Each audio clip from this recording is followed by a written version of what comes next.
Welcome to the motor oil type review of Forza Motorsport 6. Hopefully by the time you're done watching, you'll have a good idea of what I thought of the game, and will in turn help inform your decision on whether or not you think the game is worth dropping your cash on. Before we get into the review though, I'll have a few disclaimers that I want to get out of the way. Disclaimer 1. We got this game for free. A download code for the full game was given to us by Microsoft ahead of release for the purposes of this review. No money was exchanged either way, and by that I mean I didn't pay for the game, nor was I paid money or given any other compensation by Microsoft or Turn 10 Studios for this review. Disclaimer 2. The game footage in this review was captured at 30 frames per second. The game actually runs at 60 frames per second. Our game capture device does not allow us to capture 60 frame per second footage at 1080p, only at 720p. However, we were asked by Microsoft not to upload any footage with a resolution lower than 1080p until after the review embargo was over. So despite how things look in this video, Forza Motorsport 6 runs firmly at 60 frames a second. Disclaimer 3. This review is long. I cover a lot because I took suggestions from the Forza community on the official Forza Motorsport forums. Speaking of, I want to thank everyone who participated in the review suggestion box thread. Also, this review will not give Forza 6 a score. Instead, I will just provide a list of pros and cons about the game in addition to a conclusion. If you just want a quick overview of what I think, then you can skip to the end of the video and watch that. Okay, now that all of that is out of the way, let's get started.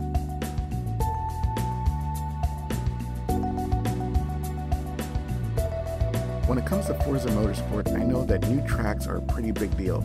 So rather than ramble on about them, I'm just going to list off what tracks are new and then list off the tracks that have night racing, rain racing, or both. Here are the new tracks: Monza, Sonoma, Hockenheimring, Rio de Janeiro, Watkins Glen, Lime Rock Park, Circuit of the Americas.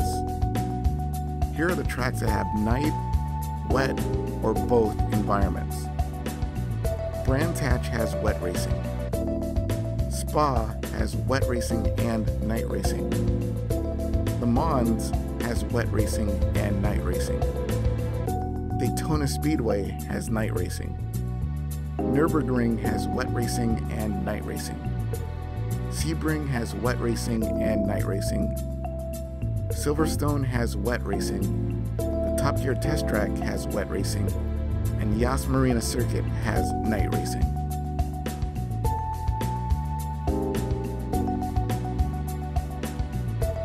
So how good is the car list? How well is it curated? What's the quality like? The answer is really, really good, but could be a bit better. I'll explain.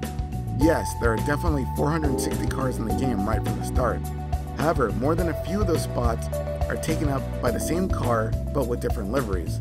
For example, of the 460 cars, 10 of them are Formula E cars, 10 of them are Indy cars, 3 Chevys and 7 Hondas. 4 of them are Holden VF Commodores from the V8 Supercar series.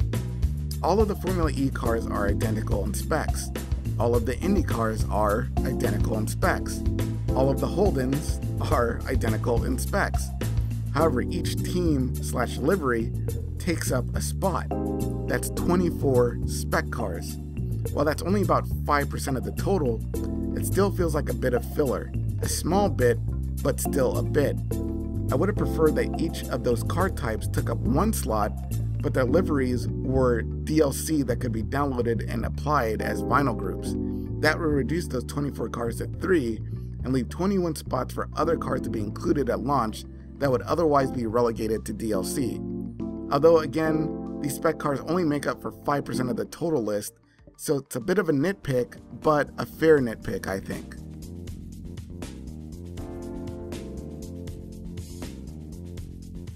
One of the first things I noticed is that cars in Forza 6 seem to have more detail than they do in Forza 5. Forza 5 did a great job of making cars look realistic, but in Forza 6, more detail seems to have been added to the textures to really make the material surfaces of the car look real. The best way to see these differences is in Forza Vista mode. In Forza 6, tires look more like real rubber. The light reflects off the body panels in a way that makes the paint hues look more saturated, but in a good way. The same could be said about the materials used in their interiors. The textures used just give a much more realistic look, and it's all a combination of how the light plays off those materials and surfaces. This can also be said about the racetracks and their environments. Buildings, plant life, and road surfaces really come to life due to their higher level of detailed textures. Even the spectators look better now that they're 3D models rather than 2D cutouts. There are so many small details like this that it's difficult to describe them all. We posted a graphical comparison video which you can watch by clicking the annotation or the link in the description of this review.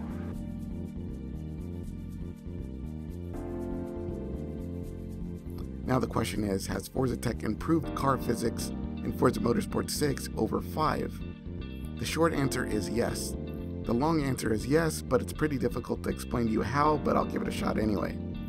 First things first, I reviewed this game with the Xbox One controller and not a wheel, as we currently do not have an Xbox One wheel yet, mostly because we aren't sure which one to get. Maybe we'll do a wheel review or comparison to figure that out. Anyway, the best way I can describe the physics is just to explain how the cars handle. There's nothing wrong with the physics in Forza 5, but in Forza Motorsport 6, cars just seem to be a little more responsive. Turn-in, if you can call it that, using a controller, is sharper.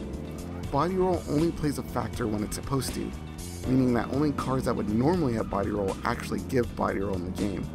There also seems to be a greater emphasis on tire physics. They seem to be more sensitive now than previously. Thanks to the vibrating triggers on the Xbox One controller, players will know a lot sooner when they are reaching the limit of adhesion for the tires and crossing over into abuse. This is definitely tough to explain, so I would highly recommend downloading the free Forza 6 demo and playing with it to feel for yourself just how the Forza Tech physics engine enhanced tire feel.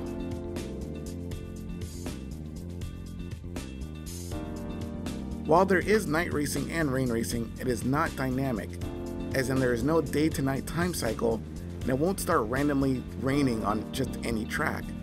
Instead, Turn 10 opted to just have two versions of the same track. For example, there's a Sebring day and a Sebring night. Same with rain, there's a Sebring wet and a Sebring dry. This may disappoint some, but I think the reasoning behind implementing the night rain system this way is actually better than a dynamic system. Rather than simply making night and rain modes that can be turned on and off on any track, Turn 10 decided to make these things tailor-made specific to the tracks that they were applied to. The Turn 10 team actually studied how rain falls at Sebring. They looked at where the puddles form, how much water the asphalt absorbs, all the ways that water changes that particular track, and then plugged all of that data into their Forza Tech physics engines so that the track's virtual counterpart would behave in the same way. So what is it actually like playing the game at night and in the rain? Well, I've already done my fair share of laps at night, even in an open wheel car with no headlights, and I can tell you that it was one of the most tense experiences playing a racing game that I've ever had. There's real darkness in some of the night races. This is simply not just a night sky background with ambient light that comes from nowhere. If you're at Spa, which has no spotlights, in a car with no headlights, then the only way you'll know where you're going is from the headlights of the other cars you're racing against, the driving line if it's turned on, or the little track map in the corner. Rain racing is like a game of chess. Okay, maybe not that complicated, but hyperbole aside, racing in the rain requires players to change their thinking and strategy. As mentioned before, puddles have a real effect on cars when they drive through them. However, avoiding them leads to some serious decision making. When a puddle was coming up, I had to make a choice. Driving through it can cause me to lose control and track position, but sometimes driving around a puddle can take me far enough off the driving line that it will slow me down enough to leave me vulnerable for a pass.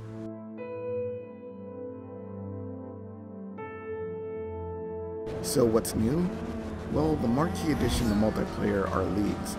Leagues are curated online events specifically for the player depending on their skill level. Players are paired with other racers who have a similar skill level as them in scheduled league events. Racing in leagues will earn points, and those points help the player move up a league leaderboard. Once the league is over, the higher the position of the player on the leaderboard, the more that player gets at the end of league payout. As players accumulate more points, experience, and skill, they will be moved up the higher divisions. I didn't get a chance to play with this feature very much, but the way it's set up, I can tell that it's going to inspire a lot of fierce competition. Online multiplayer is also more of the same. There are a few hoppers that get everyone started. Players can create private multiplayer lobbies in which they can pick their own modes, set rules, and invite friends. Also, since there are night and rain environments now, they are part of the private lobby options as well.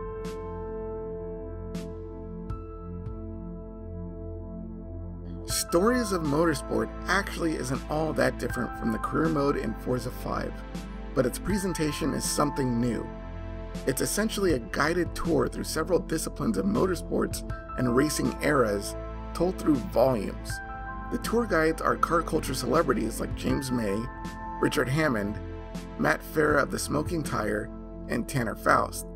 These are all great people to have involved, but there's a great big giant Jeremy Clarkson-sized hole, and it's kinda noticeable. His absence is definitely a bit of a damper on the fun, but by no means a deal breaker. However, it should be said that those looking for more of a championship style season with points may be disappointed with this take on a career mode. Stories of Motorsports is more about taking players on a journey through different eras and disciplines in motorsports rather than trying to reach some ultimate goal such as a world championship. Personally, I found a lot of enjoyment in Stories of Motorsport, although taste of more structured motorsports can be found in the showcase mode of Forza 6. Showcases group different events around certain categories or motorsport disciplines.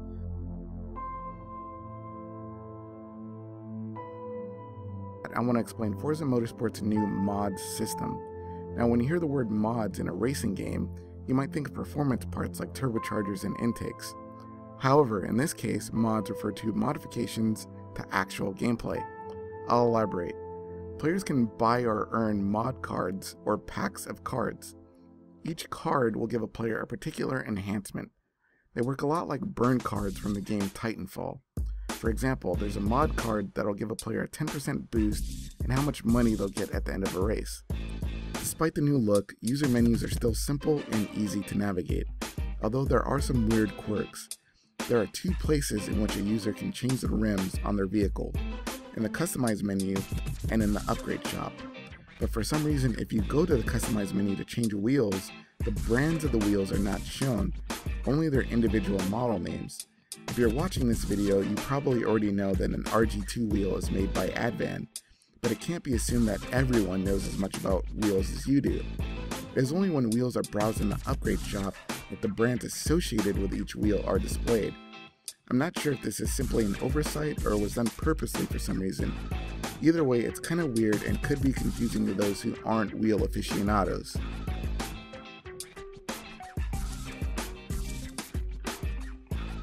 Wow, okay, so we covered a lot.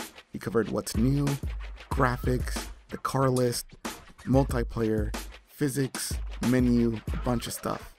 So in the end, what does it all mean? Well, as I mentioned in the beginning of this video, I'm not going to give the game a score, merely provide my personal list of pros, cons, and my final thoughts. From there, you can use that to decide if Forza 6 is worth spending $60 on. Here are the pros and cons. We're going to start with the pros.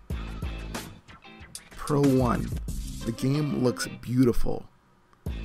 2, there's 460 cars, that's a lot. 3, Stories of Motorsport is a fresh take on career mode. 4, showcase events offer something for everyone.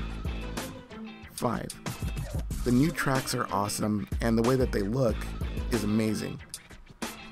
6, mod cards add a nice element to single player modes.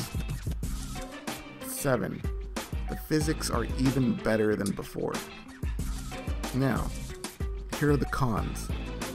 The first con is the biggest one, and that's no Jeremy Clarkson. Con number 2, spec race cars act as filler in the car list. Con number 3, there's no night or rain when it comes to drag racing. Con number 4, There's a few weird quirks in the user interface, like the wheel selection process. And con number 5, mod cards aren't available in multiplayer. Forza Motorsport 6 is definitely not perfect, but I think it has way more good than bad. If I'm speaking honestly about most of my cons, they're nitpicks. I definitely think that Forza 6 is worth the price of admission if you're looking to put hours into a good racing experience that covers many areas. Those who didn't like Forza Motorsport 5 will likely find that Forza 6 is a return to form. Those new to the series entirely will find that this is a great jumping on point. All in all, the team at Turn 10 Studios topped themselves again, which is quite fitting considering that this is the 10th anniversary of the Forza series. Good job Turn 10, and here's to 10 more years of Forza. Thanks for watching our review of Forza Motorsport 6. If you enjoyed this video, please click the like button. If you want to see more videos from us, including more Forza videos, please subscribe to our channel. Now that you've seen the review, we want to know what you think. Are you more or less excited for Forza 6 after watching this? Is there anything specific that you are really looking forward to that didn't make it into the game? Or is there anything that you didn't know was going to be in the game that you're really excited about now that you know more about it? Let us know in the comments.